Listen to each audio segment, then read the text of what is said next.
प्रिय दोस्तों नमस्कार।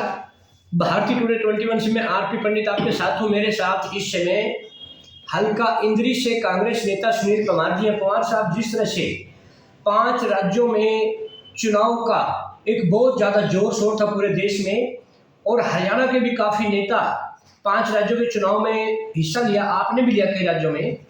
और अब जो सर्वे बता रहे हैं कहीं भाजपा कहीं कांग्रेस को आगे पीछे बता रहे, तो आपको क्या लगता है, आपकी क्या है?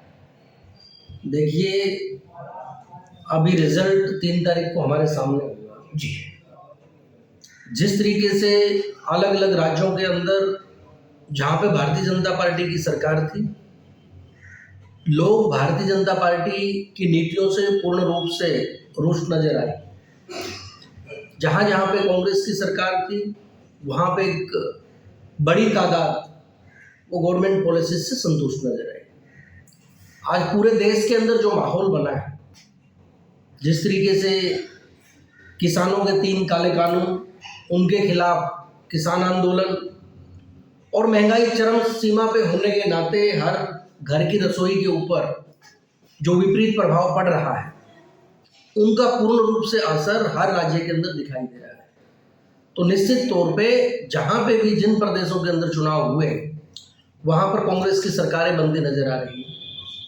और ये एक ऐसा बड़ा संदेश भी रहेगा जी कि आने वाला जो लोकसभा का चुनाव है, तो निश्चित तौर पे वहाँ पर इस देश के अंदर आम जनता बहुत बड़ा बदलाव चाहती है। तो जिस तरह से अगर हम देखें तो 5 राज्यों में लगभग 678 सीटों पर चुनाव हुआ, तो आपको क्या लगता है कि 678 में कांग्रेस पार्टी कितनी सीटें ले जाएगी? देखिए, सीटों का आंकलन लगाना ये बहुत मुश्किल काम होता है जी, लेकिन ये सत्य है कि वोट परसेंटेज जो रहेगा वो कांग्रेस पार्टी का भारतीय जनता पार्टी से कहीं ज़्यादा रहेगा। बहुत बार चुनावी जब नतीजे आते हैं तो पेज कई जगह पे अलग अलग प्रकार के फंसे नजर आते हैं। ये एक केमिकल रिएक्शन की तरह होता है कि वक्त के हालात क्या हैं, लेकिन जो वोट परसेंटेज है वो कांग्रेस पार्टी का भारतीय जनता पार्टी से कहीं ज़्यादा हर राज्य के अंदर मिलेगा। और कांग्रेस पार्टी जो है सरकारें अलग अलग राज्यों में बनाएगी। अच्छा, सबसे ज़्यादा दावेदारी बीजेपी राजस्थान पर करती है। राजस्थान हरियाणा से सटा हुआ प्रदेश भी है, तो आपको क्या लग रहा है कि राजस्थान में किस तरह का एक माहौल कांग्रेस का?